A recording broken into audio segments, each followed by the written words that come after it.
shirkii kiribtada ee aqalka cad kadib suuqa oo hoos u dhacay sababta hoos u dhaca xog sir ah oo aan kula wadaagi doono shirweyne looga hadlayay kiribtada ayaa ka dhacay aqalka cad ee Mareykanka maalintii Jumcada 7 bishii Maarso shirka oo looga hadlayay qorshooyin dhowr ah Mareykanka oo noqon doono xarun caalami oo blockchain ah Washington DC oo noqon doonto caasimadda kiribtada Trump oo saxay amar fulineed in la sameeyo kayd istiraatiiji oo Bitcoin ah wararkaas wanaagsan oo dhan haddana suuqa kiribtada hoos u dhac weyn ayuu sameeyay isagoo aad moodo in war xun ay soo bixeen oo kale waxaa jiro jahwareer iyo cabsi hakiyay dhaqdhaqaaqa suuqa kiribtada waa maxay sababta midaas keentay muuqaalkan ayaan kuula wadaagi doonaa insha Allah suuqa kiribtada oo ay ku soo wajahan yihiin maalmo masiiri ah 10 bisha Maarso ilaa iyo 14 bisha Maarso maalmaha soo socdo kuwaas oo hagi doono jihada suuqa in uu kor u kac weyn uu sameeyo ama in uu hoos u dhac weyn uu sameeyo maxaa dhici doona maalmahaas ayaan sidoo kale muuqaal kuula wadaagi doonaa intaan gudaha u galin mowduucan ku soo dhawaw saaxiib channelkeena haddii ay tahay markii ugu horeysay ee aad soo booqato channelkeena fadlan subscribe noo saar si aad ula socoto wax walba cusub ee aan soo dhignay channelka sidoo kale muuqaalka like saar aan bilowno mowduuca muuqaalka Trump oo saxiixay amar fulineed oo Bitcoin-ka lagu kaydinayo madaxweynaha Trump wuxuu saxiixay amar fulineed oo lagu abuurayo kayd istiraatiiji oo Bitcoin ah isagoo sheegay in Bitcoin-ku hadda uu Mareykanku u haysto aan la iibin doonin oo la kaydin doono Mareykanka hadda tirada Bitcoin uu haysto waa 200,000 oo xabo oo Bitcoin ah maxay tani ka dhigan tahay marka Bitcoin wuxuu noqday qayb rasmi ah oo kamid ah nidaamka maaliyadeed ee Mareykanka tani waxay noqon kartaa tilaabadii ugu horeysay ee Bitcoin lagu gelinayo dhaqaalaha caalamiga waxaa laga yaabaa in la arko maalmaha soo socdo wadamo kale oo iyagana Bitcoin-ka u aqoonsada kayd istiraatiiji ah fariinta la fahmi karo Mareykanku wuxuu diyaar u yahay inuu hoggaan ka noqdo kacaankan blockchain-ka ah shirka aqalka cad sharciyeen iyo xeerar cusub oo kiribtada shirkan waxaa qayb ka ahaa hay'ado maamul oo muhiim ah sida Securities and Exchange Commission SEC iyo Commodity Futures Trading Commission oo loo soo gaabiyo CFTC si loo dejiyo sharciyo cad oo lagu hagayo kiribtada ujeedada ugu weyn ka saarista jahwareerka sharciyadeed ee shirkadaha ku qasbayo in ay ka baxaan suuqa kiribtada soo jiidashada mashaariicda caalamiga ah si ay u howlgalaan gudaha Mareykanka sharciyeenta lacagaha stablecoin loo yaqaano sida USDT-ga iyo USDC-ga in loo sameeyo xeerar lagu xakameynayo suuqyada kiribtada haddii qorshahan la hirgeliyo waxaa dhici karta in suuqa uu aad u saro kac weyn uu sameeyo markay dhamaadaan marxaladooyinkan jahwareerkan ee ka hortaagan kobaca iyo suuqan in uu maaragtay meel fiican tago su'aasha muhiimka ah waxay tahay maxaa suuqa uu kor u kicila yahay inkastoo ay jiraan wararkan wanaagsan ee aan soo sheegnay sababtii ugu weyn waxay ahayd markii uu horeysay oo ay soo baxday go'aankii uu Trump uu ku saxiixay kaydka istiraatiijiga ah waxyaabaha waxaa kamid ahaa oo ku jira heshiis waraaqda uu saxiixay in aysan hadda dhigayn waqti xaadirkan in dawladda Mareykanka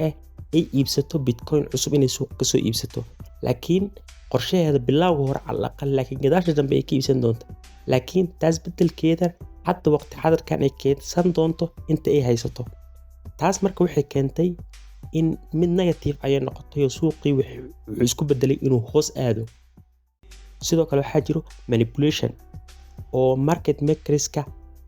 suuqa kiribtada ay sameynayaan si ay suuqa hoos ugu dhigaan qiimihiisa kadibna markii uu hoos u dhaco ay maal gashadaan iyaga kadibna markii uu korkac u sameeyo ay iska iibiyaan sidaasna ay lacag ugu sameeyaan shirkadahan inta badan waxaa sameynayo waa manasooyinka waaweyn ee aan naqaano exchange-ga ah sida Binance, Coinbase, Kraken manasooyinka waaweyn iyaga kaliya kuma koobna laakiin waxaa sidoo kale jiro oo la arkay shirkadda BlackRock oo ah shirkadaha ugu waaweyn ah oo maamusho hanti aad u fara badan oo gaaraysa ilaa iyo 10 trillion wax ka badan taas oo iska iibisay qaar kamid ah kiribtadeeda si ayadana ay ciyaarta dhinac uga ciyaarto oo ayadana ay suuqa ugu samaysid jahwareer kadibna markii uu hoos ugu dhaco ay dib u iibsato kadibna ay lacag uga samayso sidoo kaleento hay'adaha Wall Street-ka ayaa ka mid ah dadkii iska iibiyay kriptada si ay ayagana suuqa hoos dhac u ridaan iyo dadka kale oo maalgashadayaasha ah ee lacagaha waaweyn ka haysto ayagoo rabo in markii check out ay sameeyaan oo dadka qiimaha yar haysta ay u cabsadaan ee u waxayaan kadib ayaga ay u soo galaan saasna lacag uga sameeyaan ujeedkooda ugu weyn wax waaye inay xamaasad iyo cabsi ku abuuraan suuqa si dadkaas ay aan soo sheegnay ee meesha uga saaraan haddii aad marka suuqan aan maal gashatay waxba ha walwalin oo ha iska iibin kriptada suuqa uu dhaqaaqi doonaa waqti yar ka bacdi insha Allah sababaha ugu weyn ee xaaladahan cabsida iyo kalsooni la'aanta abuurtay suuqan ku beertay waxa kamid ah waxa la xasuustaa in Donald Trump waagii intuu madaxweynaha uu noqday ka bacdi 2 jeer in uu sameeyay 2 go'aamo oo keenay khasaaro weyn ku dhaliyay dadka suuqan kriptada ku jiro uu khasaariyay markii uu horeysay waxay ahayd markii uu soo saaray lacag uu magaciisa uu ugu magac daro la yiraahdo Trump coin iyo mid kale uu sameeyay xaaskiisa Melania oo ayadana Melania token loo bixiyay kadibna waxaan ogeyn lacagtaas inay kor u kac weyn ay sameysay oo maalmo gudaheeda waliba lacagtiisa ay gaartay $70 ay gaartay kadibna waxaan ogeyn in ay aad iyo aad hoos u soo dhacday taasoo keentay in dad badan ay maaragtay hantidooda ay khasaariso arinta labaad maalmo ka hor wuxuu shaaciyay in uu suuqa kriptada uu sameyn doono kayd istiraatiiji ah lacagaha XRP iyo Cardano iyo Balki isagoo oo boostiga marka hore uu soo qoray ka reebay Ethereum iyo Bitcoin oo ahaa madaxii kriptada ahaa kadibna markii saacad uu boostiga yaal kadibna uu dib uga soo qoray Ethereum iyo Bitcoin ayagana way kamid yihiin taas oo ayadana